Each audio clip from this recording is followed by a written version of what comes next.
Okay. Sa pong maganda at mapagpalang umaga sa atin pong lahat. Palakpakan natin ang Panginoon.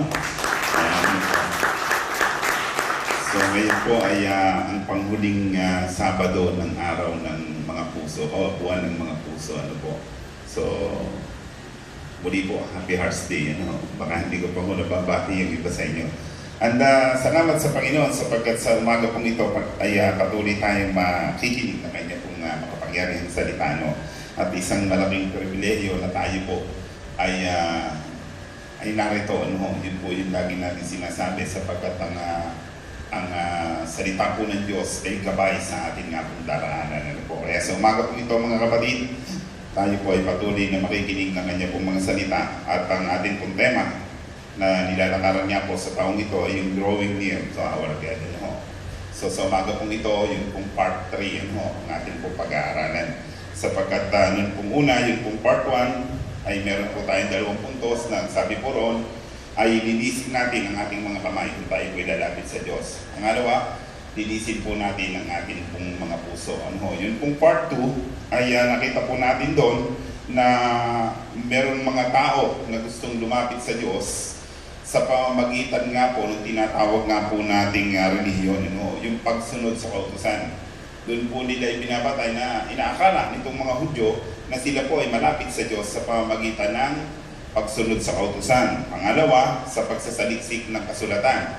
So tayo naman po lahat, siguro nagbabasa naman tayo ng Biblia. Ang sabi po rito sa pangatlo, sa paniniwalang sila ay anak ng Diyos. Tayo rin, ganun din po, di ba ba? I-refresh ko lamang po yun pong ating napag-aralan po dun sa part 2. And syempre tayo pong lahat, inaamin din naman po natin at tinatanggap na tayo po yung mga anak ng Diyos. Amen?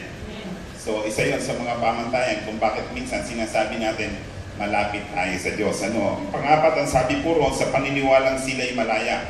Okay, tayo pong lahat pinalaya ng Panginoon. Amen? Dahil dito, minsan iniisip talaga natin, malapit ako sa Diyos dahil ako'y malaya. Ang lima, sabi po rito, sa pag-anib sa isang sekta, tayo pong lahat dito ay nag-fill up na po ba ng membership bilang isang COG, Therefore, iniisip natin, malapit tayo sa Diyos. And pwede rin na tayo po ay nananalangin sa pamamagitan ng mahabang panalangin. At minsan nga po, ito po yung sinasabi ng mga Jew, ng mga Hudyo, ng mga Pariseo at that time, na malapit sila sa Diyos sapagkat sila ay mahabang manalangin. At sa pampito, ang sabi po roon, sa pamamagitan ng pagkakaloob. May mga tao kasing nag-iisip na sila po'y napakalapit sa Diyos dahil nagbibigay sila sa Panginoon. Okay, so yun po yung pamantayan ng tao na pwedeng sabihin sila po ay malapit sa Diyos. But sa umaga po ito mga kapatid, gusto ko pong dagdagan yung ilang mga bagay nito. Ano ba talaga ang tunay na paglapit sa Diyos? At paano tayo makalalapit sa Kanya? So sa umaga po ito mga kapatid, buksan po natin ang ating pong mga Biblia sa aklat po ng Juan 6:37. John 6:37. Drawing near to our God, part 3. Sabi po ay ganito sa Juan 6:37, lalapit sa akin ang lahat ng ibinigay sa akin ng Ama at hindi ko itataboy ang sino mang lumalapit sa akin. Ulitin ko po, John 6:37, lalapit sa akin ang lahat ng ibinibigay sa akin ng Ama at hindi ko itataboy ang sino mang lumalapit sa akin. Tayo po'y muling manalangin, mapagpalang Diyos. Sa umaga pong ito, kami po'y nagpapasalamat sa iyong kabutihan, Panginoon, na makalapit sa iyo. Sapagkat alam po namin, Panginoon, na ito ang iyong pong layunin kung bakit bumaba ka dito sa lupa. Panginoong Jesus, sa umaga pong ito, kami po'y nagpapasalamat sa iyong pong kabutihan, Panginoon. At patuloy na kayo po ang mahayag, ako ang matago, kayo po ang mataas at ako ang mababa. Sa iyo ang lahat ng papuri at parangal sa pangalan ni Jesus. Amen. Amen. Okay. So, alam po ninyo dun po sa ating mga naunang pinag-aralan. Nakita po natin doon at kahit sa buhay po natin, yung personal po nating buhay ngayon, hindi po talaga natin kayang ilapit ang ating sarili sa Diyos sa pamamagitan lamang ng ating sariling kakayanan. Amen? Walang pwedeng makapagsabi rito na ako sa sarili kong kakayanan, inilalapit ko ang sarili ko sa Diyos. Diba? Kaya nga bumagsak yung tinatawag po nating mga Pariseo at Saduceo Dahil sa dami ng kanilang ginagawang mga ritual, akala nga nila malapit na sila sa Diyos. Pero nakita natin na sa kanila pong pag-uusap ng ating Panginoong Hesus, ang lahat ng kanilang pamantayan ay bagsak. Hindi pinaniwalaan o hindi tinanggap ng ating Panginoong Hesus. Kaya nga po, ito po ay isang matinding paalala sa buhay ng bawat isa po sa atin ngayon na lumalapit sa Diyos. Kasi alam po naman natin, siyempre meron genuine na paglapit. At yun po yung hinahanap ng Diyos. At ikaw lamang sa sarili mo ang nakakaalam niyan. Pwede ko sabihin ngayon na tayong lahat malapit sa Diyos.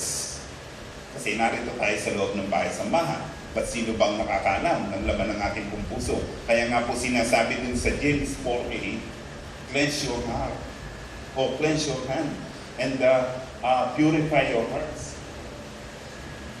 Kasi yun po ay personal nating paglapit sa Diyos. At alam po ninyo, kahit nga po yung ating personal na paglapit sa Diyos, minsan nagkakaroon pa rin tayo ng problema. Maraming balakid, maraming mga hindrances na sa atin ay dumarating upang yung minsan yung ating genuine na paglapit sa Diyos, ito ay naaabala o di kaya ay napipigil pa.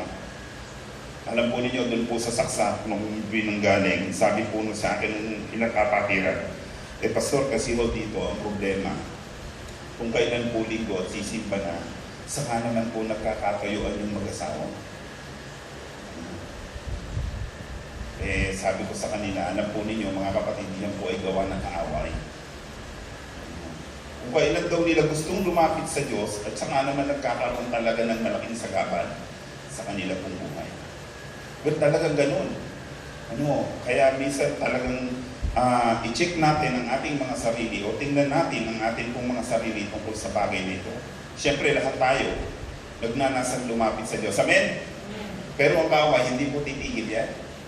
Gagawa yan ng kapamaraanan upang ang paglapit natin, ang totoong paglapit natin sa Diyos ay abalahin niya o di kaya alisin niya sa ating buhay. Dahil dito mga kapatid, ang Diyos po ay gumawa ng kapamaraanan. Dahil tayong lahat ay kapos doon nga po sa kakayanan at pamantayan na ginagawa natin, ang Diyos po ay hindi tumigil na tayo po ay mailapit sa Kanya. Simula nang tayo po ay mapahiwalay sa pamamagitan ng ating unang mga magulang, nag-attempt na po ang Diyos kung paano talaga tayo mailalapit. Diba? Marami siyang ginawa. Nagkaroon siya ng mga patriarka, nagkaroon ng mga propeta. Even ang mundo ay kanya pong ginunaw sa pamamagitan nga po ng matinding baha. Sa pamamagitan ng isang tao ay pinreserve niya ang lahat ng bagay para uling magkaroon ng tinatawag nga po nating pagkalapit sa kanya sa pamamagitan ni Noe. Pero makita natin nung tumakbo ulit ang human race, nagkaroon ulit ng mga problema na ang tao ay nagpakalayo-layo pa rin sa Diyos. Hanggang sa yung kanyang bayan na pinili ay napatapon. 400 years ago, 400 years na natiling ang bayang Israel ay nakabiyag sila. Kaya nang dumating ang ating Panginoong Hesus mga kapatid, at ito ang ating pag-aaralan. Sabi po rito mga kapatid ay ang Diyos ay gumawa ng pamamaraan, ginawa niya ito sa pamamagitan ng ating Panginoong Hesus. Kasi wala na actually talagang sabi ko nga maraming beses na ang Diyos ay gumawa ng paraan upang tayo ay makalapit sa Kanya.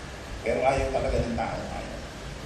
Kaya ang ginawa niya, ibinigay niya yung kanyang tuntunan para ikaw at ako ay makalapit. Sabi nga po ng atin pong verse, lalapit sa akin ang lahat ng ibinibigay sa akin ng Ama at hindi ko itataboy ang sino mang lalapit sa akin. Well, malaking pribileyo, di po ba? Malaking pribileyo ito sa atin na kung saan pagka tayo lumapit sa Diyos, tayo po ay hindi itataboy ng nag-iisang Mesyas ng ating nga pong Panginoong Hesus. Ang sabi po rito mga kapatid, isinilang siya sa sabsabang at lumaki na kinalulugdan ng Diyos at ng tao. Alam po ninyo, ang ating pong Panginoong Hesus, nang siya po ay isinugog ng ating Ama sa langit, siya po ay pinanganak sa sabsaban. Alam na po natin, ito yung sinasabi natin kung bakit mayroong Pasko. Pero pagkatapos niyang ipanganak sa sabsaban, katulad ng ibang mga bata, katulad din natin, na lumalaki yan. Di ba? At syempre, napakahirap po sa stage ng isang bata na siya ay lumalaki nang hindi siya nagkakasala. Amen? Danas nating lahat yan. Napakahirap mula pa lamang sa edad na ang bata ay nag-uumpisa na siya ay makaunawa. Meron na agad makikitang kadamutan yan. Di ba? Obserbahan natin yung ating mga anak at apo. Meron pa na agad makikita dyan na tinatawag nating old sinful nature na minana sa ating mga magulang. Pero ang sabi po rito mga kapatid, ang ating Panginoong Hesus ay hindi nagkasala. Anong nangyari sa kanya? Ano siya'y bata pa? Diba? Siyempre lahat ng mabubuting bagay, ginagawa niya. Hanggang sa siya'y lumaki, hindi siya madamot, hindi siya nagmumura. Unlike makikita natin dun sa mga bata ngayon sa labas. Di po ba? Na lumalaki yan, batang-bata pa lang, ang lutong-lutong ng magmura. Diba? Madamot na agad siya. Nananakit na agad siya ng kapwa niya. Pero ang ating Panginoong Hesus, dahil sa ito ang kalooban ng Diyos sa Kanya, sundin kung ano ang inuutos ng Diyos. Upang ikaw at ako ay mailapit sa pamamagitan niya. Amen? Sabi po rito sa Lucas 2:51-52, siya'y umuwing kasama nila sa Nazaret at naging isang masunuring anak.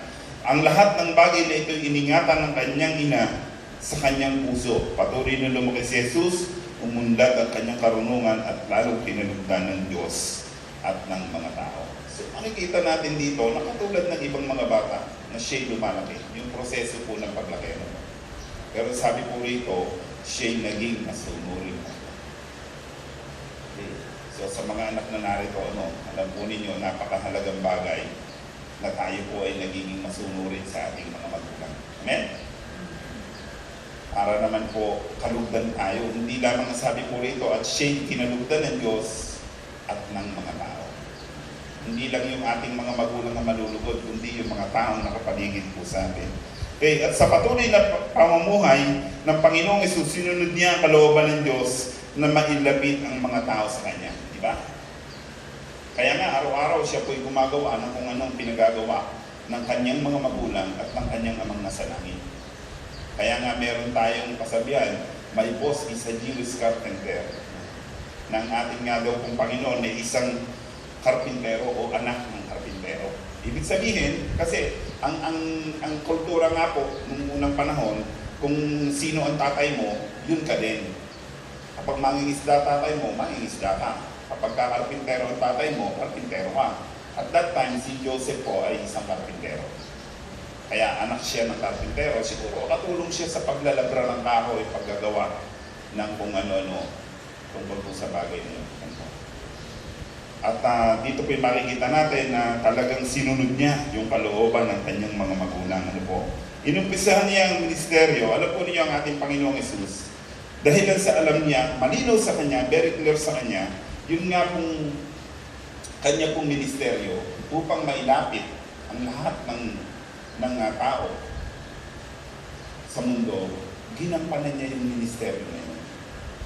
Unti-unti. Kaya nga po dito po, kukuhanin po natin sa aklat po ng Juan, ano-ano ba yung mga ministeryong ginawa ng ating Panginoong Hesus para mailapit ang mga tao at that time. At ito'y magbunga ng paglapit din natin sa Diyos hanggang sa panahon ito. Meron pong 7 puntos akong inihanda rito mga kapatid. Una, inumpisahan niya ang ministeryo niya sa pagtawag sa kanyang mga alagad. Di ba? Kung mapapansin po ninyo dyan sa Juan 1:26, tinawag niya dyan muna si Andres, si Pedro, si Felipe at si Nathaniel. Yan pong 4 na yan, ang una niyang sangayon po sa tala ng Juan, mga kapatid, yan yung unang-una niyang tinawag. Tinawag niya, halos magkakapatid ng mga to, si Andres, si Pedro, si Felipe at si Nathaniel. Dalawang magkakapatid yan, kung saan nga po ay tinawag niya upang maumpisahan ng kanyang ministeryo po. Katulad ng bawat isa po sa atin ngayon. Katulad ng bawat isa po sa atin. Alam po ninyo, itong mga taong ito, mula sa kanilang mga kaabalahan, tinawag to ng Panginoon para maging malapit sa Kanya, yung very close sa Kanya. Kasi Kasi kapag nung alam naman natin ang kasaysayan na itong mga taong ito, nung tinawag ng ating Panginoong Hesus, ang sabi po ron, iniwan nilang lahat eh. Siyempre, natutulog yan, nakasama ang ating Panginoong Hesus. Kumakain yan, kasama ang ating Panginoong Hesus. Pumupunta sila sa kabilang ibayo, kasama ang ating Panginoong Hesus. So, anong ibig ko sabihin? Physically, sila po ay namumuhay ng malapit sa ating Panginoong Hesus that time. So, alam naman po natin, tayo po lahat tinawag ng Panginoon. Amen? Tinawag po ba kayo? Parang hindi po kayo makasagot, mga kapatid. Okay, tinawag po tayong lahat ng Panginoon. Tinawag tayo hindi para maging malayo sa Kanya. Maaring physically malayo tayo sa Kanya, but dapat spiritually, mga kapatid, very close tayo sa Panginoon. Katulad ng mga alagad. Kasi tinawag tayo eh. Tinawag tayo mula sa kadiliman patungo sa Kanyang kagilagilalas na kaliwanagan. At dahil dito, kinakailangan dito magbunga, spiritually, malapit tayo sa Kanya. Amen? Baka mamaya tinawag na tayo ng Panginoon eh, urong-sulong pa tayo. Teka muna. Kaya nga po sabi po natin, nawawala ng kabuluhan, yun pong ginawa ng ating Panginoon Jesus sa atin po. Actually, dito po sa Bible, hindi lang naman talaga mga alagad ang tinawag niya para lumapit sa Kanya. Diba? Halos lahat ng mga tao, tinatawag niya yan. Tinatawag niya upang lumapit sa Kanya. But minsan, ang pamantayan kasi ng tao, mayroong pagkain doon, punta tayo. Diba? Naalala niyo ba yung pagpapakain sa 5,000 tsaka sa 4,000? May pagkain doon, punta tayo. Nakalimutan yung purpose na kung saan. Kaya narito ang Panginoong Jesus ay upang bigyan sila ng buhay. Kaya nga dito nagkaroon pa ng usapin yung mga tao. Sabi nila, ako ang pagkain nagbibigay ng buhay. Kaya sabi nitong mga tao, bigyan niyo kami yan para hindi na kami magutom kailanman. Hindi kasi naunawaan ng tao. Ba't alam ko, naunawaan natin ang ibig kong sabihin. Amen? Tinawag tayo ng Diyos upang maging malapit sa Kanya. Tinawag tayo ng Diyos sa pamamagitan ng ating Panginoong Hesus upang maging alagad niya. Amen? Okay, pangalawa, sabi po rito, sa pamamagitan ng paggawa ng himala. Alam po ninyo, tinawag ang Panginoong Hesus nung naparito sa lupa, gumawa siya ng maraming himala. Amen? Gumawa siya. Anong himala yun? Unang-una nga, sabi po ron, ang unang ginawa ng ating Panginoong Hesus, kinapos ng alak sa kasalan sa kanan. So gumawa siya, kailangan kasi ng tao. Ano pa, sabi po ron, nagpagaling siya ng karamdaman. Tapos nga po rito ang kamay ng nagkasakit na. Lahat tayo, di ba? Lahat tayo nagkaroon na ng karamdaman. Maaari yung iba nga nabingit sa kamatayan dahil lang sa karamdaman. Pero ang tanong, ba't ka narito ngayon? Ano sa palagay mo? Dahilan ba kay kay Dr. Ong, kay Dr. Willie? Dahilan ba kay Milan? No. Hindi po yun, mga kapatid. Dahilan sa ating Panginoon Jesus. Gumawa siya ng paraan, nagpagaling siya upang ikaw ay mailapit sa presensya ng Panginoon. Kaya sana tingnan po natin yun. Napakahalaga, no? Sabi ko nga po sa aking buhay, lagi ko po inuulit, ilang beses na ba akong munti ka ng mamatay? Ilang beses na, napakarami namang beses. Munti ka na kang mamatay. At naalala ko yun, yung mga panahon na kung saan nga po ay ibinabangon ako ng Diyos. Sabi ko nga, yung isang matinding nangyari sa akin, naliligo lang ako. Naliligo ako dun sa banyo namin ng araw. Ang alam ko, ikinukuskus ko lang yung likod ko dun sa pader. Hindi ko na alam kung anong nagising ako, nakahiga ako sa baldosa. At naramdaman ko lamang, sabi ko, para akong nananaginip. Sabi ko, Panginoon, anong nangyayari sa akin? Para akong nananaginip. May naramdaman akong init dito, parang kuryente sa mga daliri dito. Hindi gumapang. Tapos nagising ako. Sabi ko, kung di pala ako nagising nun, patay na ako. Di wala na kayo. Stop yun. But syempre, salamat sa Panginoon. nakatayo tayo lahat dito. Siyempre, yung mga kapatid natin, na kinuha na ng Panginoon, well, nasa piling na sila ng Panginoon. Pero isang malaking pribilehiyo na tayo gumaling sa karamdaman dahil meron Panginoong Jesus na may layunin sa ating buhay. Ang layunin, mailapit tayo sa Kanya, sa ating Ama. Amen? Okay, pangatlo, sa pamamagitan ng pangangaral ng salita ng Diyos, ang ating Panginoong Jesus at that time, ay nangangaral siya araw-araw. Sabi po ron, araw-araw siya ay nasa templo at nangangaral ng mabuting balita ng kaligtasan o ng salita ng Diyos. Siyempre tayo pong lahat, bakit ba tayo narito ngayon? Dahil napakinggan natin, yun pong salita ng Diyos. Alam po ninyo, minsan, kaya lang tayo narito, naitaboy lang tayo ng nanay natin. Sino kaya yung may sitwasyong ganun dito ngayon? Na baka mamaya, kaya lang tayo narito, nakakahiya kasi kay pastor. Na baka mamaya, kaya tayo narito mga kapatid, obligasyon na lang natin. Well, balik po tayo dun sa mga pariseo. Diba? Na una nating pinag-aralan. Pero alam po ba ninyo mga kapatid, na sa pamamagitan ng salita ng Diyos, kaya tayo narito. Sapagkat ang salita ng Diyos ay buhay at mabisa. Amen? Ito dapat yung maging laman ng ating pong puso kada tayo yung pupunta rito sa bahay-sambahan. Nasasabik tayo na mapakinggan ang kanyang salita. Kasi ito yung isang paraan kung bakit tayo'y nagiging napakalapit sa Diyos. Kaya nga yung iba, meron pang meditation sa umaga yan. Meron panalangin sa umaga.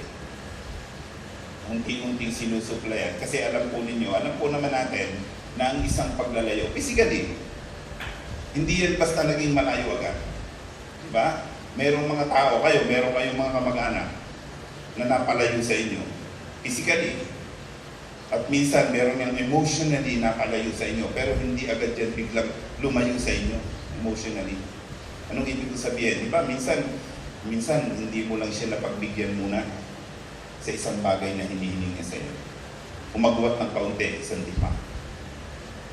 Pagkatapos nagbunga yung mga ganon, hanggang sa napakalayo na, nasa likod bahay mo lang, pero hindi kayo nagpapangita, hindi kayo nag-uusap, meron kayong pader na nakaharap sa iyo.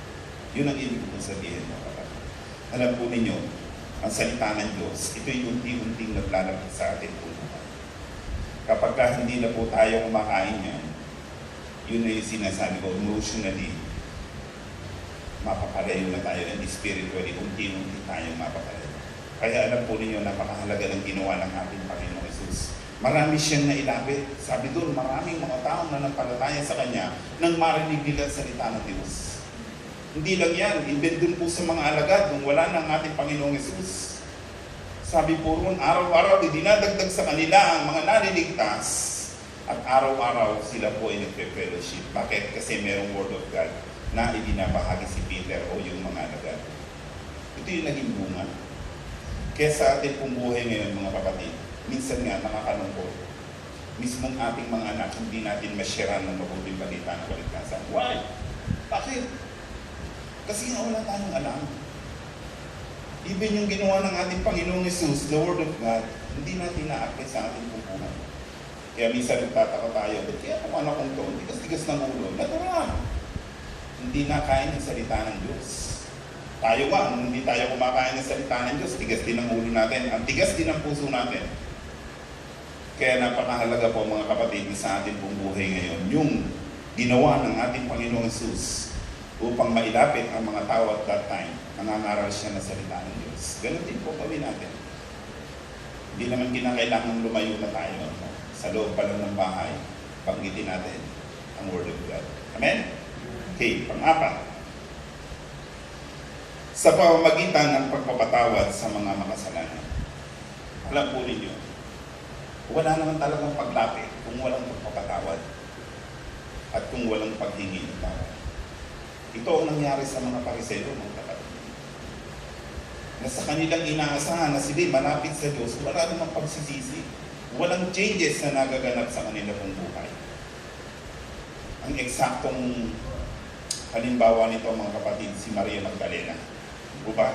Doon po sa Juan 8, 1 to 11, kung inyo pong babasahin ang kasaysayan ni Mary Magdalene. No? Ito po si Maria Magdalena, isang araw ang ating Panginoong Hesus ay nakaupo. At dumating ang maraming mga tao. Dala-dala, bit-bit itong si Maria Magdalena. Isinalampat at tinapon sa harapan ng ating Panginoong Hesus. At sabi nila, Guro, ito pong taong ito ay nahuli namin sa pangangalo niya. At sangayon sa kautusan ni Moses, marapat lamang na siya mamatay sa pamamagitan ng pagbato. Malinaw ang tala doon, sinusubukan nila ang ating Panginoong Hesus kung anong gagawin. Hindi natitinag ang ating Panginoong Hesus. Sabi ro, kakukulit din ang ating Panginoong Hesus ay naguguhit ng kanyang daliri doon po sa lupa. Kakukulit, Guro, ano pong gagawin dyan? Dapat hatulan na yan, mamatay. Yun ang sabi ng mga tao. Tumayo ang ating Panginoong Hesus at sinabi, okay, sige, batuhin. Ang sino mang walang kasalanan, siya ang unang bumato. Walang bumato. Unti-unti, nawala yung mga bata, matatanda.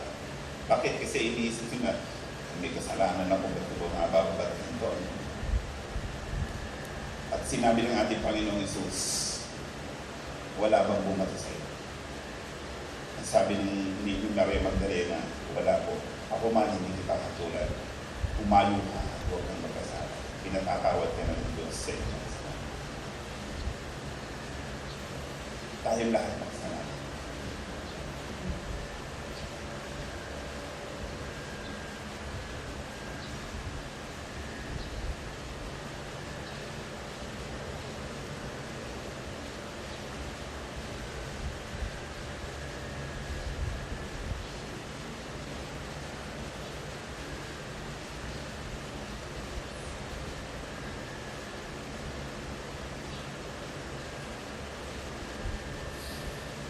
Tayong lahat ay hindi nakaabot dun sa pamantayan ng Diyos. But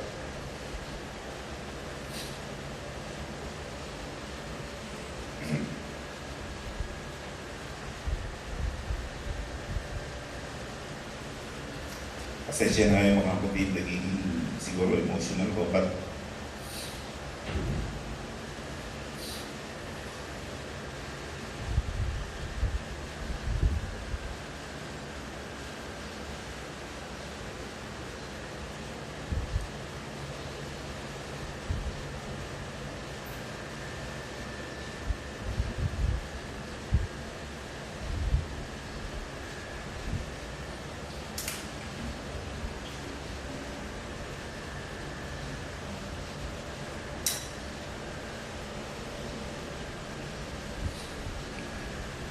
naalala ko lang yung mga panahon na ako'y namuhay sa kasalanan. At ako ay pinakaroon ng Diyos.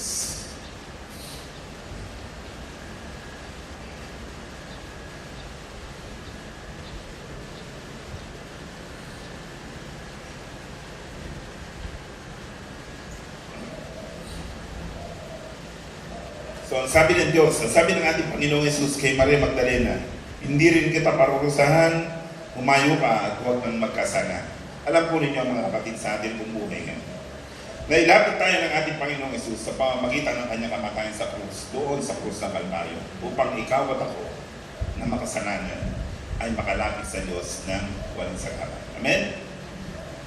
Kaya sa ating buhay mga kapatid, alam po ninyo, dahil sa itong ginawa ng Diyos sa atin, merong mga taong nagkasala sa atin. At tayo naman, meron din mga taong pinagkasalahan. Amen? Realidad ng buhay yan. Realidad ng buhay. Baka mamaya yung mga taong nagkasala sa atin hanggang ngayon, hindi pa natin napapatawad. Paano ang paglapit natin sa Diyos? At paano sila makakalapit sa Diyos kung meron silang dinadala na hindi pa natin sila napapatawad o hindi natin sila binibigyan ng pagkakataon na sila ay makahingi sa atin ng tawad. Mahalaga yun, napakahalaga na sa ating kung paglapit sa harapan ng Diyos, mga kapatid. Alam natin na malinis ang ating puso. Pinatawad natin ang ating kapwa na nagkasala sa atin at tayo naman ay humingi ng tawad sa kanila. Amen? Katulad ng ginawa ng ating Panginoon Jesus. Tayong lahat ay makasalanan, pero pinatawad tayo ng Diyos. Panlima, sa pamamagitan ng pagsusugo ng banal na Espiritu. Ang ating Panginoong Hesus, mga kapatid, nung mga panahon na siya ay alam niyang papanaw nga. Sabi niya roon, kinabukasan huhulihin na siya. Siya ay nagkakaroon ng malaking suliranin sa kanyang buhay. Dahil parang hindi niya kakayanin. Yun nga pong hirap na kanyang pagdaraanan. Pero alam po ninyo, ang sabi niya sa kanyang mga alagad, hindi ko kayo iiwang na mangulila. Isusubo ko ang Espiritu, yung banal na Espiritu na siyang susubaybay sa inyo, na siyang maggagay sa inyo, na siyang tutulong sa inyo sa lahat ng mga bagay na atin pong pagdaraanan ng mga alagad. Kasi syempre, pagka namatay ang guru mo, ang master mo, para bang wala na, tapos sa lahat eh. Kaya nga si Peter at that time, gusto niyang bumalik ulit sa pangingisda. Alam po ninyo mga kapatid, ang ating Panginoong Hesus ay nagsugo ng banal na Espiritu sa akin at sa iyo. Nararamdaman niyo ba siya? Dapat nararamdaman natin at nasa loob natin siya. Gumagawa siya sa ating pong buhay. Kasi alam po ng ating Panginoong Hesus, kaya niya isinugo ang banal na Espiritu. Ito ang magiging katulong. Sabi nga po roon, taga-aliw. Espiritu ng mga aliw. Na kung saan nga po tayong lahat bilang isang mananampalataya, nakakaramdam tayo ng kalungkutan. Nakakaramdam po tayo ng tinatawag na pagkabalisa. Even sa atin kung paglilingkod sa Panginoon, nagkakaroon tayo ng takot, baka hindi ko kaya to. Nakakalungkot kasi yung mga kapatid, ganito. Kaya sabi ng ating Panginoong Hesus, isusugo ko ang Espiritu ng mga aliw na siyang makakasama ninyo hanggang doon sa dulo ng daigdig. Wakas ng sanlibutan. Kaya alam po ninyo mga kapatid, walang sagabal para tayo sabihin natin na ayokong magpakalapit-lapit sa Panginoon kasi hindi ko kakayanin.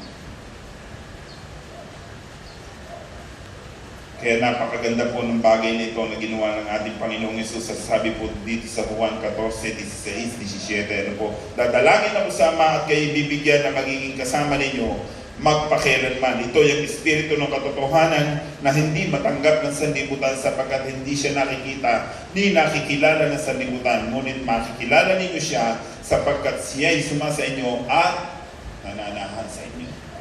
Kaya tanong ko mga kapatid, nararamdaman niyo ba banal na Espiritu?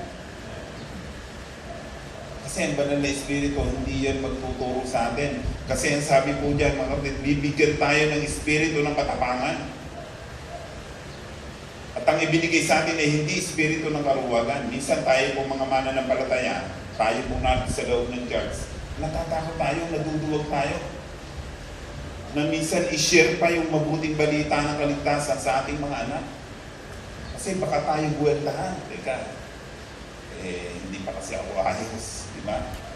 Kung mga ganung bagay, kapag ganun mga kapatid, nasa ng espiritu ng katapangan na ipinagkatiwala o pinagkaloob sa atin ng Diyos upang ikaw at ako ay walang sagabal na makalapit sa Diyos. Okay? So, sabi po rito sa Ephesians 2:18, dahil kay Kristo, tayo kapwa makakalapit sa Ama sa pamamagitan ng Espiritu. Linaw po niya. Na hindi naman talaga tayo makakalapit sa Ama sa pamamagitan ng ating kakayanan. Diba? Kahit ibigay pa natin ang buong buhay natin, kahit ibigay pa natin ang ating buong kayamanan, hindi yun ang pamantayan ng Diyos upang makalapit tayo sa Kanya. Sabi po rito mga kapatid, dahil kay Kristo, tayo'y kapwa makalalapit sa Ama sa pamamagitan ng Espiritu. Kaya alam po ninyo, isa ito sa ginawa ng ating Panginoong Hesus nung siya'y nabubuhay pa. Paharap niyang mga alagad, huwag kayong maalis sa lungsod hanggat hindi nyo tinatanggap ang banal na Espiritu. Ngayon mga kapatid, tanggapin natin ang banal na Espiritu. Amen? Tanggapin natin sa ating buhay. Hayaan siya gumawa, hayaan siya mag-manifest sa ating buhay at tayo magpatuloy ng paglapit sa Kanya. Ang-anim, sa pamamagitan ng Kanyang mga panalangin. Inilapit ng ating Panginoong Hesus ang mga tao at that time sa pamamagitan ng Kanyang panalangin Sabi po rito sa Juan 17, kung inyo pong babasahin mga kapatid, ang panalangin ng ating Panginoong Hesus para sa kanyang mga alagad. Sabi niya roon, Ama, idinadalangin ko siya sa itinatagubilin ko sila sa inyo kasi ako'y aalis mo, wala na ako dito. Hindi naman pwedeng habang panahon magkasama kami, pero ako'y nananalangin Panginoon. Ingatan mo po sila. Alam po niyo, napakahalaga ng panalangin yan. Napakahalaga. Panalangin na kung saan ay nagbigay ng lakas ng loob sa mga alagad, sa kanyang 12 alagad, at sa maraming mga sumusunod. Kaya nga nung mawala ang ating Panginoong Hesus, di ba, nagbunga yung panalangin yan. Alam natin ang kasaysayan. So sa atin pong buhay bilang isang mananampalataya, mga kapatid, mahalaga na tayo po'y nananalangin. Sapagkat mayroong isang Kristo na nanalangin para sa atin. Mahalaga na tayo po'y dumudulog sa Diyos. Mahalaga na yung ating mga anak, itinatagubili natin sa pamamagitan ng ating pong mga panalangin. Mahalaga na yung ating kasambahay, yung ating asawa, yung ating mga mahal sa buhay, itinatagubili natin sa pamamagitan ng panalangin. Katulad ng ating Panginoong Hesus. Upang tayo laging makalapit sa Diyos, sabi nga natin, alam po ninyo, ang panalangin lamang ang isang tanging paraan upang spiritually tayo po'y makadikit sa Diyos. Gusto ba natin makadikit sa Kanya? Diba? Alam po ninyo, pagka pupunta ka ng paghaharap ka kay Neo, ang daming proseso para ka makadikit sa Kanya. Kinakailangan mong magbuhos ng panahon, kinakailangan mong humingi ng appointment, kinakailangan mong maghintay kung ikaw ay naroon sa labi ng ating Neo. Well, yun kasi yung proseso, pero alam po ninyo, kahit ngayon, at sa mga oras na to, makakalapit ka sa Diyos sa pamamagitan ng panalangin. Amen? Kaya ano man po yung gusto nating hilingin sa Kanya, ano man yung nararamdaman natin na pagkalayo sa Kanya, manalangin lang tayo. Just pray, mga kapatid. Kalapit tayo sa Diyos. Amen? Sa kahuli-hulihan, mga kapatid, pampito, inilapit tayo ng ating Panginoong Hesus sa pamamagitan ng kanyang kamatayan doon sa krus. Di po ba? Sabi sa Juan 19:30, nang masipsip ni Jesus ang anak ay kanyang sinabi, naganap na! Iniyukayok niya ang kanyang ulo at nalagot ang kanyang hininga. Oo, doon sa krus. Doon sa kamatayan niya sa krus ng Kalbaryo.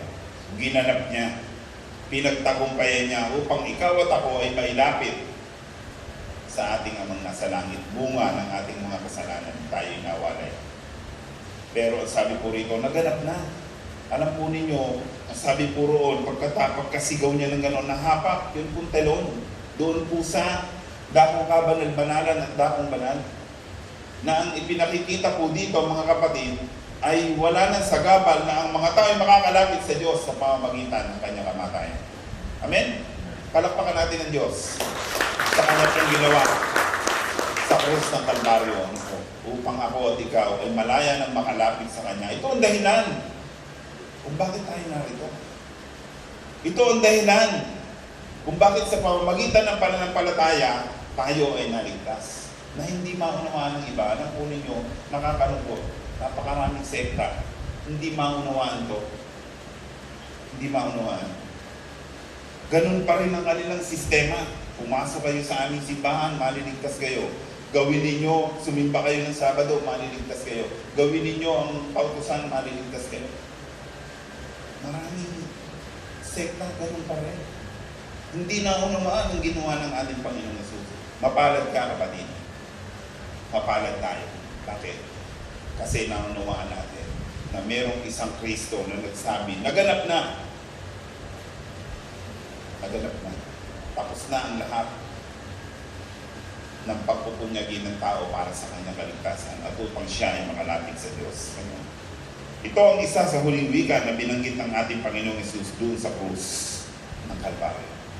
Naganap na ang iyong kaligtasan sa pamamagitan ng pananampalataya. Upang may lapit ng Panginoon ang mga tao sa Ama, kailangan niyang sundin ang kalooban. Ganun din po tayo, mga kapatid, sabi ko. Alam mo po, lahat tayo pinagnanasang makalapit sa Kanya. Amen? Sundin natin ang kanyang kalooban. yun lamang yung paraan para tayo kalapit sa Kanya. Kasi hindi po pwede na ang layo, iba ang ginagawa natin pero gusto natin maging malapit sa Diyos. Babalikan po natin ang mga Pariseo, yun po ang sistema nila. Gusto nilang makalapit sa Diyos pero hindi sinusunod ang kalooban ng Diyos. Imposible po yun. Sabi po rito, kalooban ng Diyos na mailapit ang bawat isang nalayo sa Kanyang presensya. Sa Juan 6:38, sapagkat ako'y bumaba mula sa langit, hindi upang gawin ang kalooban ko, kundi gawin ang kalooban ng nagsubok sa akin. So, ang kalooban ng Diyos, ng ating amang nasa langit, ilapit ang lahat ng tao, lahat ng nasa malayo ay mapalapit sa Kanya sa pamamagitan ng cross ng ating Panginoon Jesus. Ngayon, mga kapatid, sa ating buhay, alam na natin po, paano natin mailalapit yung ating mga nasa paligid. Yung ating mga anak, yung ating mga mahal sa buhay, paano natin sila mailalapit sa cross ng ating Panginoon. Siyempre, gawin natin ang kalooban ng Diyos upang sila at ako ay patuloy na makalapit. Okay. Sabi po rito mga kapatid, katulad ng ating Panginoong Hesus, kalooban din ng Diyos na tayo ay gamitin sa mga tao ngayon ay malayo sa Kanya. Amen? Yung ating kapitbahay, yung ating mga mahal sa buhay, maaaring isa silang spiritual na gumagawa na kung ano mga ritual. Pero totoo malayo sa Diyos. At baka minsan nga tayo ganun pa rin. Okay, handa na ba tayong sumunod sa kalooban ng Diyos upang mailapit ang mga malayo sa Kanya? Amen? Amen. So, lumapit tayo sa Diyos. Palakpakan natin ang Panginoon. Magandang umaga po sa ating